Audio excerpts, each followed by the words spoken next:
think it's time to blow this scene. Get everybody in the stuff together. Okay, 3, 2, 1, let's jam.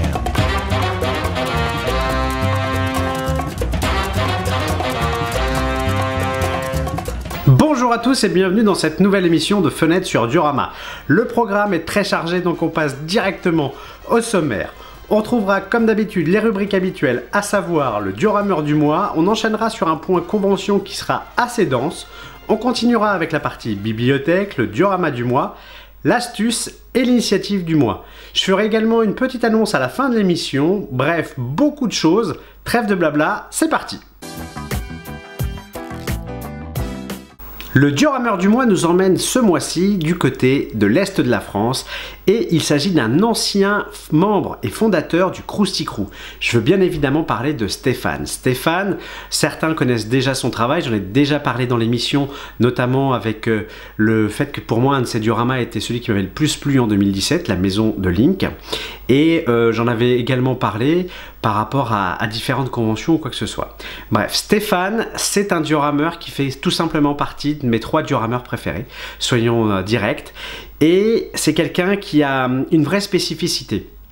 J'ai toujours considéré que quand on fait du diorama, on est bien plus artisan qu'artiste. Et ben lui, je trouve que c'est de tous ceux que je connais, celui qui va peut-être tendre le plus, entre guillemets, vers le côté artistique de la chose.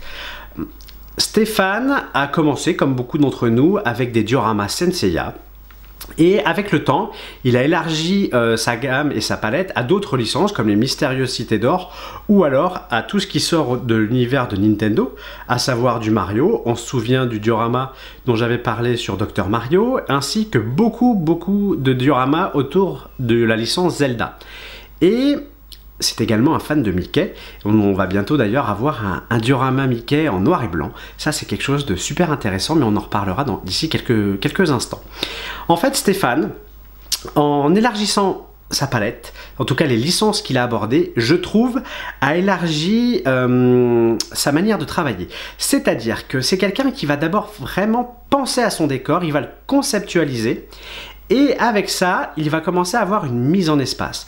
On sent qu'il veut retranscrire quelque chose. J'ai parlé avec lui à la Médinasia et il met beaucoup de choses de sa vie personnelle dans ses dioramas, notamment sur le Dr Mario. Donc ça, si vous voulez en savoir plus, je vous laisse le contacter ou le rencontrer lors de conventions.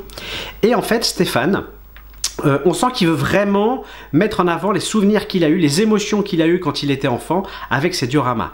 Résultat, il va avoir une conceptualisation très importante du diorama et il va y avoir une vraie mise en scène, une mise en espace qui vont créer de l'ambiance en fait. Et avec ça, il va avoir vraiment l'univers qui va rejaillir. Et la technique qu'il a, parce qu'il a une très grande maîtrise technique, fait que ça va arriver au service de cette mise en espace et de cette conceptualisation. Prenons un exemple tout simple. Rien qu'avec la licence Zelda, Stéphane a montré plein de choses différentes. Un de ses premiers décors sur Zelda concernait une Figma de Link qui est plutôt réaliste. Et là, il avait fait un décor au niveau architecture très réaliste, une sorte de temple un petit peu en ruine. On voit tout de suite qu'il y a quelque chose d'assez réaliste dans le décor. Si vous prenez l'autre Figma d'une autre version de Zelda, de Link toujours, avec la maison qu'il a fait, là, on voit tout de suite quelque chose de bien plus, entre guillemets, cartoon, avec des choses beaucoup plus stylisées. Le toit de la maison qui est un petit peu pixelisé, les détails, très grosse profusion de détails, mais avec toujours ce côté un petit peu plus cartoon que réaliste. Et donc voilà, il y a de plus en plus de choses comme ça. Ensuite, vous prenez les socles qu'il a fait pour la Triforce par rapport aux amiibo de Zelda. D'ailleurs, je crois qu'il en manque encore un. Stéphane, ce serait bien que tu te dépêches. Et on voit tout de suite que là, il y a quelque chose de beaucoup plus figuratif dans le travail. Moi, ça me fait penser, quand il fait ce genre de choses, à ce qu'on appelle de l'art naïf. Et voilà, c'est très figuratif, c'est un peu plus rond, un peu moins réaliste, mais c'est tout aussi réussi. Rien qu'avec ça, on voit qu'au niveau sculpture, Stéphane a vraiment une grande maîtrise. On va prendre un dernier exemple. Si vous prenez son Bip Bip El Coyote, qui est un diorama que j'adore, on voit clairement, rien qu'avec la roche qu'il utilise, qu'il a mis en fond de son décor, on voit qu'il a adapté son style de sculpture à la charte graphique de la licence. Résultat, une immersion tout de suite bien plus importante et vous êtes directement dans l'univers de la licence. Bref, c'est un super diorameur. Et en plus, s'il y avait que la sculpture, ça serait déjà pas mal, mais il a aussi également une vraie maîtrise de la peinture. Pour avoir vu la grotte de Zelda qu'il a fait, qui était exposée à la Medinasia, on voit clairement que sur une même teinte, il va utiliser énormément de nuances. Il va travailler énormément ces nuances pour donner beaucoup de profondeur à son décor. Quand vous passez également sur l'adaptation de Fantasia qu'il a fait, où tous ces décors, on voit clairement qu'il y a beaucoup de nuances. Sur le Dr Mario par exemple, il y a beaucoup de contrastes. Il y a également des jeux de lumière qui peuvent être là avec les mystérieuses cités d'or. Bref, c'est quelqu'un qui utilise beaucoup de rendu au niveau de la lumière, que ce soit la peinture, les LED, etc. Il travaille avec beaucoup de contrastes et là aussi ça va renforcer clairement l'univers qu'il va vous proposer. Et comme je vous le disais, là il va faire un décor en noir et blanc, et par rapport au teaser qu'il a montré, on voit déjà toute la maîtrise en termes de nuances de gris. C'est quelque chose de très difficile à faire et lui arrive vraiment merveilleusement bien à le faire. Donc je vous en prie, continuez à suivre Stéphane, partagez ses créations, faites-le découvrir et surtout regardez ce qu'il va faire, parce que là récemment il a sorti 2 figurines, une de Dragon's Lair et une de Qui veut la peau de Roger Rabbit, et bon on va avoir Jessica de Roger Rabbit, mais voilà, il aborde vraiment beaucoup de licences différentes qu'on n'a pas forcément l'habitude de voir. Il s'enorgueillit de pouvoir évoluer artistiquement sur plein de choses, et bah il a raison, le bougre. Donc voilà, en tout cas suivez Stéphane, excellent diorameur qui continue à nous émerveiller à chaque réalisation. Donc un grand merci à lui, et puis à tout de suite pour le point convention qui va s'annoncer assez dense. Le point convention va débuter avec la ville d'Hénin-Beaumont, tristement célèbre au niveau politique, mais cela n'est pas le sujet. Donc on va commencer avec Hénin-Beaumont, où un cinéma fait souvent des expositions avec un diorameur qui commence à bien faire parler de lui, Zrixlab, et il travaille notamment des figurines qui sont assez rares au niveau des dioramas, qui sont les pop de chez Funko. La gamme est extrêmement variée, résultat lui peut proposer des dioramas éventuellement autour de One Piece. Il en a montré un qui était en cours, il a du Witcher, enfin il a plein de choses. Il avait fait un Stranger Things il y a pas longtemps qui était excellent. Il a présenté également du Dragon Ball, du Full Metal Alchemist. J'adore Full Metal Alchemist, donc ça ne peut être qu'un très bon diorameur. Et donc voilà, donc quelque chose d'assez intéressant d'avoir quelqu'un dans le Nord comme ça qui sur des expositions en cinéma participe à ces événements. Ça permet aux spectateurs, je pense, d'avoir une expérience un petit peu plus enrichissante que d'aller simplement voir un film bouffer du popcorn. Et donc voilà, Zrixlab a beaucoup de talent. J'ai eu la chance de le rencontrer lors de la Medinasia. Je pense que c'est quelqu'un qui doit être super agréable à rencontrer lors d'expositions. Donc j'espère qu'on le reverra bientôt. N'hésitez pas à aller le voir si vous êtes du côté du Nord. Et surtout partagez et suivez son travail, parce que je pense qu'il a du talent, le pépère. On continue le point convention avec la Picasian Show, où le monde de Sepseya a exposé plein de petits décors qu'on avait déjà vu, des playsets notamment avec du Senseiya Vintage, plein de choses au niveau manga. Il y avait notamment également du Star Wars, dont j'ai beaucoup apprécié certains traitements, etc. Donc voilà, le monde de Sepseya est toujours aussi présent dans les conventions du Sud. Là je crois que celle-là avait lieu, alors excusez-moi la prononciation, à Orléans ou Aurélan, un truc comme ça. Je connais pas comment ça se prononce, donc désolé. Mais donc voilà, il est toujours présent, il montre toujours autant de travail, il est toujours aussi productif. En plus, il est vraiment un petit peu à part dans ce qu'il peut présenter. Par exemple, les vintage dans Senseiya, c'est pas quand même les choses les plus fréquentes. Quand il fait du Star Wars, il va aussi bien sur du figurine que sur des véhicules. Donc c'est très intéressant, toujours aussi présent. Moi, je kiffe le fait qu'il soit toujours là. Donc quand vous êtes dans le sud-ouest de la France, si vous entendez un jour parler du monde de Sepseya, vous y allez et puis vous profitez un petit peu du loustic, parce qu'il fait de belles choses et puis il progresse à chaque décor. Donc je suis certain qu'il sera encore présent sur une nouvelle convention. D'ailleurs, je crois qu'on va même en parler quasiment tout de suite. Et oui, on va en parler tout de suite, parce que à Toulouse a eu lieu le Toulouse Game Show Spring Break, donc la version un petit peu réduite, un petit peu alternative de la grosse exposition, la grosse convention qu'est le TGS. Et là-bas, les amis de MaDS ont exposé avec l'équipe de sudistes, à savoir Jax Dio, le monde de Sepseya et évidemment Saiyan Pool.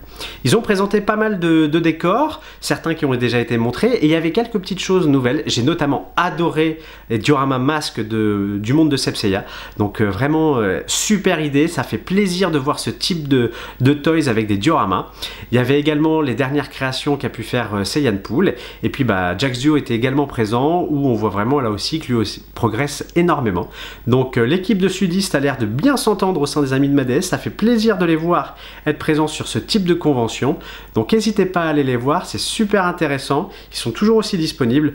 Bref, comme d'habitude avec ces gars, ça mérite le déplacement. On enchaîne avec la Games & Co d'Arpajon. Alors là c'est simple, je vais pas beaucoup en parler, tout simplement parce qu'il y a eu 3 volumes d'un vlog qui ont été faits avec Coco Deco de la Star Hill Team et la Krusty Crew. Résultat, ça a fait 3 vidéos. Le premier volet que vous pouvez trouver sur la chaîne de Coco, la chaîne de Coco Deco by Cocozer, le deuxième épisode que vous pouvez trouver sur Fenêtre sur Diorama, et le troisième au sein de la chaîne du Krusty Crew. C'était super intéressant, notamment parce que la vraie spécificité de la convention, ça a été de pouvoir rejoindre sur un même espace la Star Hill Team, le Krusty Crew, Ernst Création avec Poilos, et ça c'était quand même vachement agréable d'avoir autant de diorameurs qui étaient là. Il y avait même le travail de DC Diorama, donc des Amis de ma DS. Donc voilà, ça c'est vraiment le truc qui m'a le plus botté sur cette convention, c'est de pouvoir voir un stand avec beaucoup de gens qui viennent d'endroits différents, de teams différentes, comme quoi tout le monde peut s'entendre facilement, et ça s'est super bien passé. Et je pense que ceux qui étaient sur place ont pu en profiter, notamment parce que il y avait un autre stand de diorama. Il y avait le stand de Shiryu 91 qui est de l'Essonne et qui avait également exposé 2 dioramas sur la Medinasia, sur le stand de Nathan Seyaman. Et donc voilà, les gens ont pu en profiter. Et puis sur le stand avec la Krusty, Ernst Création et Coco Deco, je pense qu'on s'est bien marré. J'espère que les vidéos vous auront plu. En tout cas nous, ça nous a plu. Et puis je peux vous dire que la soirée dans le jardin qui est juste derrière ce mur là, et c'était très sympa, on en a tous bien profité, donc c'était bien cool. Donc au plaisir de vous revoir lors de la prochaine exposition l'année prochaine, car je pense que ça va devenir un événement récurrent pour beaucoup d'entre nous. Toujours des conventions, et oui, toujours là par contre on remonte dans le nord de la France parce qu'il n'y a pas qu'Hénin-Beaumont, il y a aussi Charleville-Mézières où là c'est passé le Carolo Game Show où la Star Hill Team a pu exposer. Comme d'habitude, c'est du travail de Star Hill Team, donc c'est du très bon travail. On a pu voir plein de dioramas, notamment ceux d'Ariès et de notre ami Ishin, donc voilà, c'est toujours aussi agréable de voir leur boulot. Ariès, j'en ai déjà parlé ici, il a présenté pas mal de travail, donc voilà, c'est toujours aussi agréable de voir que de plus en plus en France, et pas que dans les grandes conventions, vous avez des stands de diorama et que les équipes, les teams font des efforts pour participer à ces événements, vous proposent toujours des dioramas et sont surtout disponibles pour être à votre rencontre. Donc j'espère que ça vous plaît et surtout partagez leur travail, ils le méritent grandement. Allez, on terminera le point convention, je vous promets, avec la Medinasia. Difficile de ne pas en parler. Je vous avais promis une voire 2 vidéos complètement exclusives sur cette convention. Et malheureusement, je les ai pas faites. Tout simplement, j'ai vérifié, j'ai commencé à faire des montages, à travailler, etc. J'ai fait des tournages, j'ai tourné plus de 2h30 de rush concernant ces vidéos. Et j'ai commencé à les monter et en fait au final ça allait faire 2 vidéos qui en tout auraient fait 1h30. Et c'était vraiment pas pertinent. Ça rendait pas assez hommage au travail qui a été fait. Donc on va juste faire un petit point ici. Toutes les photos sont sur la page, vous avez pu voir également, il y en a eu beaucoup sur internet et sur les pages Facebook. Donc n'hésitez pas à aller le voir. Je tiens juste à dire ceci. Le stand d'abord de l'univers Dragon Ball par Nathan Seyaman. Je connaissais pas Nathan, j'ai eu l'opportunité de le rencontrer à ce moment-là. Moi, ce que je retiens de ce stand, c'est que ça a mis en valeur le travail d'énormément de personnes. Plus de 30 personnes ont été contactées pour participer au stand, que ça soit sur des dioramas ou des customs. Il y a eu toutes les personnes habituelles que moi je connaissais déjà, notamment la Star Hill Team, des gens des Amis de ma DS. Enfin voilà, il y avait vraiment du très bon travail. Et vous aviez également des diorameurs que je connaissais, mais dont je n'avais jamais vu les travaux en vrai. Donc j'ai pu voir du Yannick Ducourty, j'ai pu voir l'atelier d'Aldébaran, j'ai pu également voir Marc Industrie qui nous avait fait un bout magistral, bref, et j'en passe et des meilleurs. Et donc voilà, j'avais un peu peur, je le cache pas, au tout départ quand j'ai vu ce stand arriver, j'avais peur que je trouvais qu'il y avait beaucoup de monde qui était annoncé, que certains diorameurs J'avais peur qu'ils jouent pas forcément le jeu en faisant pas, on va dire, des dioramas au maximum de leur potentiel.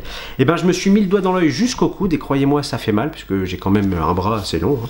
Et donc non, ils ont vraiment tous joué le jeu. Je retiendrai notamment Shiryu COC qui a fait un petit décor, enfin un grand décor Nekashi Budokai que j'ai trouvé splendide. Il y a eu Diorama Builders qui a fait un playset Dragon Ball Z qui pour moi est génial. Il y a d'ailleurs une vidéo YouTube qui est sur la création complète de ce diorama, allez-y faire un tour.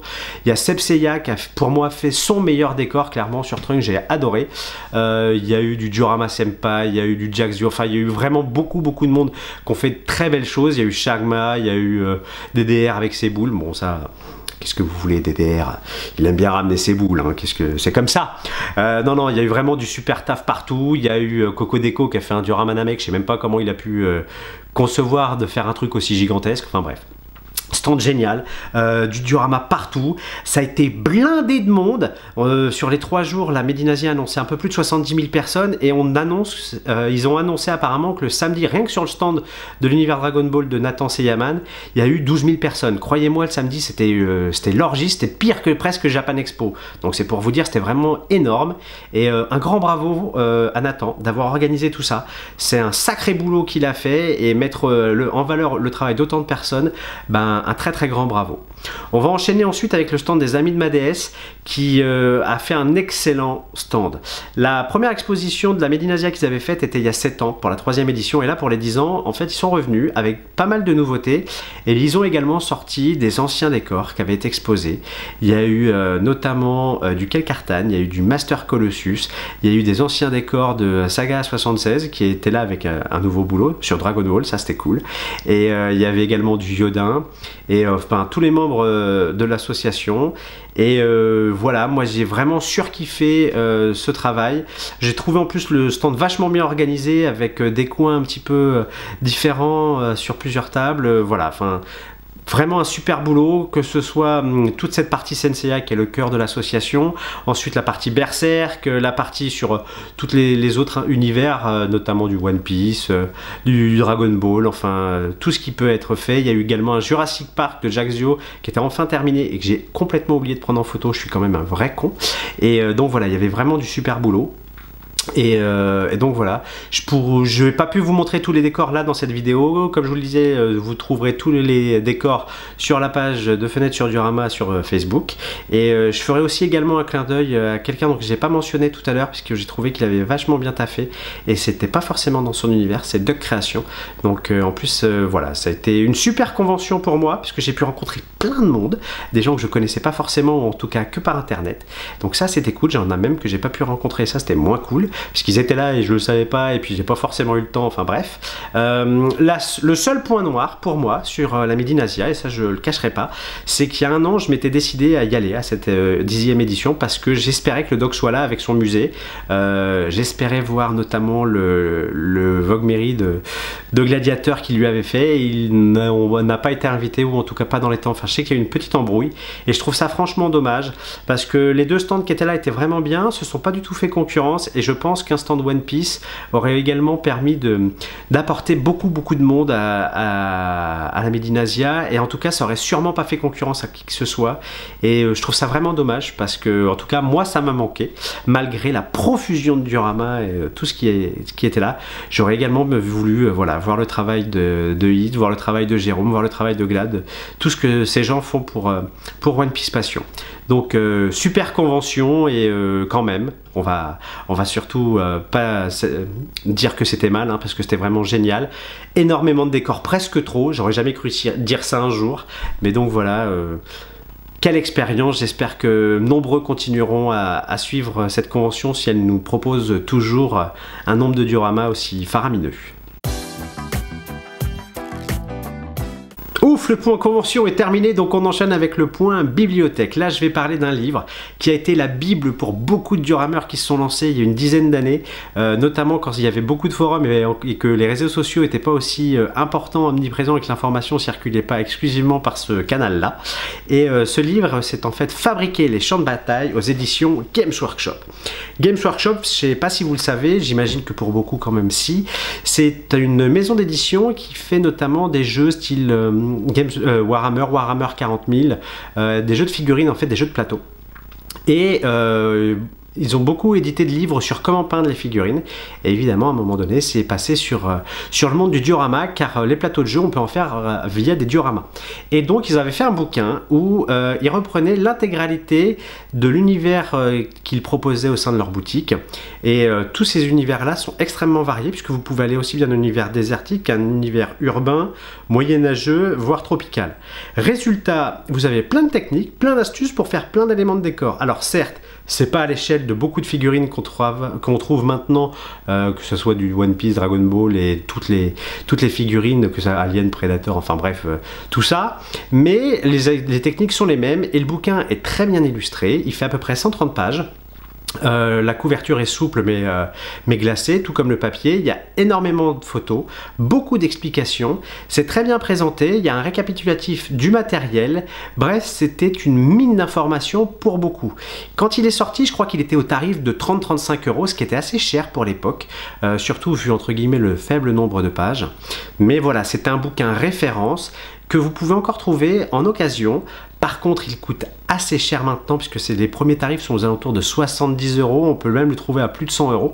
Donc voilà, c'est un bouquin qui, à mon sens, est indispensable si on veut avoir une référence littéraire, on va dire, en tout cas un livre. Maintenant, je trouve que c'est cher pour ce que c'est à l'heure actuelle. Donc, on ne sait jamais, si vous le trouvez chez un bouquiniste, chez un libraire ou quoi que ce soit en brocante ou sur internet, vous pouvez le prendre, mais faites attention à pas le payer trop cher, parce que quand même maintenant, avec tout ce qui se fait sur internet, vous avez des compléments, en tout cas vous avez des palliatifs à ce livre, même si moi qui suis un amoureux des objets, j'avoue que je suis très content de l'avoir, et je pense que c'est vraiment un indispensable si on veut un bouquin dans le monde du diorama. Le diorama du mois nous emmènera du côté de l'Espagne, et notamment de Sama Diorama, membre de la Jugendteam. Il nous a tout simplement emmené du côté de New York, car il a fait une représentation du quartier d'Hell's Kitchen, notamment connu par rapport à Daredevil ou encore à plein d'autres personnages dans le monde du comics et dans le monde de la pop culture. Hell's Kitchen est un quartier de New York et il en a fait une superbe représentation. On sent clairement qu'il a pris un pied à faire ce décor et il a progressé sur ce décor vraiment de manière hallucinante. Tout d'abord, quand on voit les photos, on voit clairement que le diorama regorge de détails, que ce soit les feuilles, les graffitis, les inscriptions sur les murs, les affiches qu'il a fait, les journaux, le magasin de vidéos sur lesquels vous avez des affiches des cinémas des années 80, enfin des films des années 80, c'est juste génial. Il y a un travail extrêmement important dans le détail de son diorama. J'adore particulièrement le distributeur de boissons qui est juste top, et il a également eu un travail lié à la lumière, donc il a mis beaucoup de lumière dans son décor et c'est quelque chose qu'il a renforcé avec des effets de peinture, notamment sur le sol avec les effets de l'éclairage sur le sol. Il a renforcé ça à coups de peinture. C'est vachement bien vu, c'est très très bien trouvé et ça marche vraiment merveilleusement bien.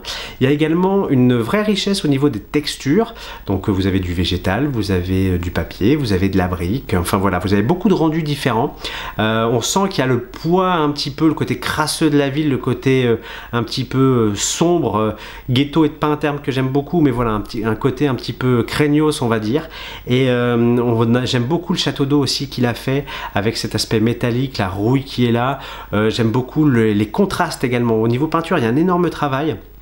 Et on voit notamment les contrastes entre les briques rouges et les bas-reliefs qui sont gris assez sombres, donc ça, voilà, ça contraste assez fort.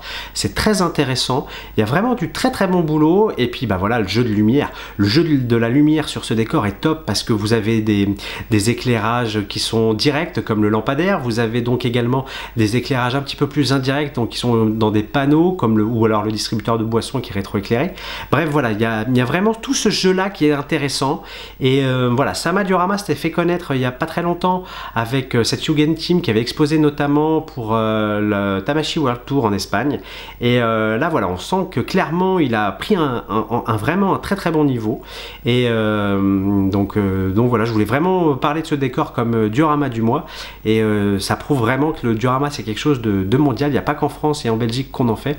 Donc n'hésitez pas, si vous avez des diorameurs comme ça à travers le monde que vous suivez, bah, n'hésitez pas à les partager, à faire connaître leur travail, parce que quand on voit ce que nous produit l'Espagne et Sama, et ben ça donne envie de dire Viva España. L'astuce du mois va nous emmener du côté de la couleur. En fait, j'ai eu une discussion avec un diorameur lors de la Medinasia, et qui est Chaosium Création, qui vient d'ailleurs de rejoindre les amis de ma déesse. Et on parlait des couleurs. Et je me suis rendu compte, il me disait qu'il avait des fois un peu de mal pour tout ce qui est gestion de couleurs, etc. Et donc l'astuce du mois, en fait, c'est quelque chose qui est très connu dans le monde artistique et dans le monde des arts visuels. Donc là, je prendrai une partie assez ouverte, tout ce qui est art graphique, art visuel. Je ne prendrai pas justement la partie que peinture, mais on va parler du cercle chromatique. Le cercle chromatique, c'est une roue, comme vous pouvez le voir à l'écran, et où il y a toutes les couleurs en gros qui sont liées à l'arc-en-ciel et toutes les nuances de couleurs qu'on peut y trouver. Il faut savoir en fait que vous avez des couleurs complémentaires, c'est-à-dire deux couleurs qui vont aller ensemble, qui vont matcher ensemble. L'idée, c'est lorsque vous prenez une couleur d'aller à l'opposé du cercle chromatique et vous avez sa couleur complémentaire. C'est que vous allez avoir une couleur chaude plutôt avec une couleur froide. En fait, lorsque vous allez associer ces deux couleurs, elles vont se renforcer. Prenons un exemple, si on regarde la couleur orange, sa couleur complémentaire est le bleu. Ainsi, quand vous mettez ces deux couleurs ensemble, eh ben, on a un peu l'impression que l'orange est un petit peu plus orange et que le bleu est un petit peu plus bleu. Beaucoup vont donc comprendre maintenant pourquoi Sangoku, au niveau de l'anime, a un kimono orange avec des attributs bleus qui sont un petit peu disséminés partout. Pareil pour Naruto, qui était également un hommage à Dragon Ball. Et vous allez comprendre également pourquoi l'Eva 01 d'Evangelion est violet et vert. Et ouais, tout simplement, ce sont des couleurs complémentaires. Donc l'idée, en fait, si vous voulez travailler au niveau de vos nuances dans un décor, c'est de pouvoir travailler avec ce cercle chromatique. Comme toujours avec les arts, l'idée c'est d'apprendre une notion, ensuite la maîtriser et après la transgresser les règles. Donc moi ce que je vous invite à faire, imaginons que vous ayez un décor à faire et que vous voulez faire, je ne sais pas, une mer par exemple, et on va donner un petit peu d'ambiance, on va vouloir faire un coucher de soleil. Travaillez sur du bleu et sur les teintes orangées et vous allez voir, je suis certain que ça va renforcer l'effet. Donc voilà, c'était la petite astuce du mois, c'est tout bête. Pensez à avoir ce cercle chromatique pas loin et plutôt que de vous lancer directement sur un décor, moi je vous invite à faire beaucoup de tests sur des tout petits playsets à côté qui vont vous permettre de progresser rapidement et de voir les couleurs qui vont bien ensemble. Comme je vous le disais, dans tout ce qui est art et notamment en art plastique, une règle, on la prend, on la maîtrise et après ça se transgresse. Quand vous aurez fait vos tests, vous pourrez utiliser les couleurs complémentaires ou pas, et éventuellement même jouer là-dessus pour faire des sortes de mélanges un petit peu, qui sont un petit peu différents de ce qu'on pourrait attendre. Maintenant, apprendre à maîtriser les couleurs complémentaires comme il faut, ça demande du boulot, donc allez-y, c'est parti, amusez-vous. L'initiative du mois va nous emmener au pays du Luxembourg. En effet, il y a une page Facebook qui est juste géniale. Elle s'appelle 3D Papers Dioramas of Classic Video Games, ce qui en français donne 3D Paper Diorama of Classic Video Game. Donc voilà, en fait, c'est quelqu'un qui va reproduire sur des sortes de tableau-rama, comme on peut le connaître avec Kit en fait, mais qui va imprimer en papier des screens de jeux vidéo et qui va leur donner de la profondeur et ça donne un effet juste génial. Il a fait un travail notamment sur les Zelda qui est juste parfait. Il reproduit plein de jeux des années 80-90. Il y a du Prince of Persia, il y a du Tetris. Vous le voyez avec les photos, il y a énormément de choses. Et en plus, le truc qui est vachement intéressant avec lui, c'est qu'il met à disposition ses créations. C'est-à-dire vous pouvez les télécharger et faire ça chez vous également. Alors il le fait aussi en papier, mais des fois il le fait également sur des panneaux de verre, un petit peu que par exemple pour Mario, je crois, pour représenter tous les jeux Game Boy. Et donc voilà, c'est juste superbe, je trouve que c'est une idée déco géniale, c'est geek à souhait mais comme il faut, c'est fin, c'est intelligent, c'est bien fait, c'est propre, c'est super fun. Donc moi je vous invite vraiment à aller voir cette page, à la suivre et à la partager parce que je suis certain qu'il y a plein de gens qui sont fans de qui seraient fans de cette idée et qui adoreraient pouvoir faire ça éventuellement avec leurs gamins le week-end pour pouvoir faire des tableaux et les accrocher chez eux. Donc voilà, c'est du diorama papier et c'est juste génial. Comme je vous le disais, on va terminer l'émission avec une petite annonce que je voudrais faire. En effet, dans notre entourage, dans le monde du diorama, on connaît quelqu'un dont l'enfant est hospitalisé de façon assez récurrente parce qu'elle a une maladie assez importante. Et voilà, l'idée, ça va être de faire quelque chose, pas forcément que pour l'enfant de notre pote, mais à un moment donné, l'idée ça a été de s'unir, de montrer que dans le diorama on est quand même tous plus ou moins des potes, on se connaît tous quand même beaucoup. Et j'avais envie de faire quelque chose pour les enfants qui, des fois, ont quelques difficultés dans leur vie personnelle. J'ai donc contacté le diorameur qui est le parent de cet enfant et je lui ai expliqué que je voulais créer une tombola. Il va donc y avoir une tombola qui va être faite par Fenêtre sur Diorama durant l'été et avec si possible un tirage au sort lors de la rentrée, où vous pourrez gagner un petit playset avec une figurine. Ces playsets seront faits par des membres des Amis de ma déesse, par des membres de la Star Hill Team et par des membres du Krusty Crew. Il y aura au moins 4 à 5 décors à gagner et donc avec la figurine qui va. Je ferai de toute façon une vidéo un petit peu plus poussée qui expliquera mieux la tombola, les playsets, les partenaires des teams qui vont nous aider notamment pour trouver la figurine, etc. Et donc voilà, l'idée ça sera que pour 5 €, vous pourrez avoir une participation, un ticket pour la tombola.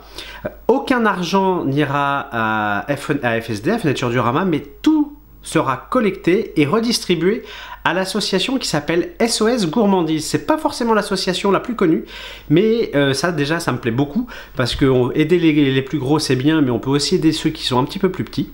Et en fait SOS Gourmandise est une association qui va dans les hôpitaux et qui a pour but de redonner aux enfants du plaisir à manger. C'est-à-dire qu'ils vont améliorer la nourriture en milieu hospitalier.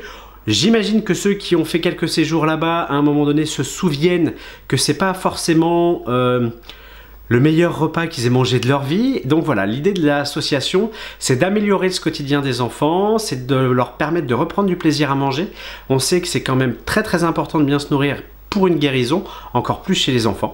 Donc voilà, ils agrémentent également le quotidien avec des soirées anniversaires ou des soirées événementielles pour les enfants qui sont hospitalisés. Et ils permettent des fois aux parents qui sont là et qui ont un emploi du temps assez chargé, quand même de pouvoir manger avec leurs enfants le soir, etc. Bref, il y a vraiment une vraie action qui est intéressante. Donc tout l'argent sera redistribué à cette association. Je ferai une vidéo un petit peu plus explicative d'ici quelques semaines, mais je voulais déjà vous en parler, comme ça vous pouvez mettre un petit peu de sous de côté, les 5 €, etc. Et si vous avez des copains ou copines qui vous disent « Ah bah moi j'aime bien les dioramas mais c'est un petit peu cher, etc. » Bah là pour 5 €, ils auront une chance d'en gagner et par des bons diorameurs. Donc voilà, n'hésitez pas à parler de cette initiative autour de vous, mais croyez-moi, je ferai un point bien plus important d'ici quelques semaines. Ça y est, l'émission est terminée, j'espère qu'elle vous aura plu. Si vous avez envie de la partager, merci à vous. Si vous n'avez pas envie de la partager, merci à vous. Comme je vous le disais, le programme était riche, dense et varié. J'espère que je ne vous aurai pas perdu en cours de route. Sinon, on partira nombreux à votre recherche et le plan Orsec sera déclenché dans les prochaines 24 heures. Et en tout cas, j'espère qu'on se retrouvera le mois prochain. J'ai eu pas mal d'obligations professionnelles qui ont retardé la diffusion de cette vidéo et donc également son tournage. Ça risque d'être pareil pendant un petit moment, mais j'espère quand même pouvoir en faire une en mai. Donc d'ici là, vous coupez pas les doigts, c'est très pratique pour faire du diorama. Salut!